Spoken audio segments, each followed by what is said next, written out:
Well, yes. They want teachers and people who work in schools and around children to be vaccinated for everything that's recommended. And they always have had that.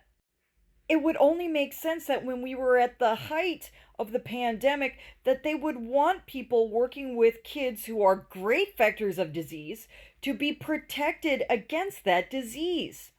Because the last thing they would want is for teachers to get sick and unalive because of the students bringing in diseases. And here's the thing, they did have exemptions for people when necessary, and then they had a choice. You could take the immunizations and meet work requirements, or you could choose not to meet work requirements. That was a choice. And all workplaces have the availability to put work requirements in place.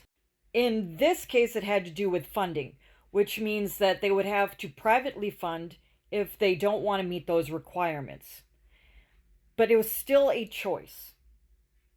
But yes, it would make sense that a profession that has required immunizations for their people for decades would also require this one.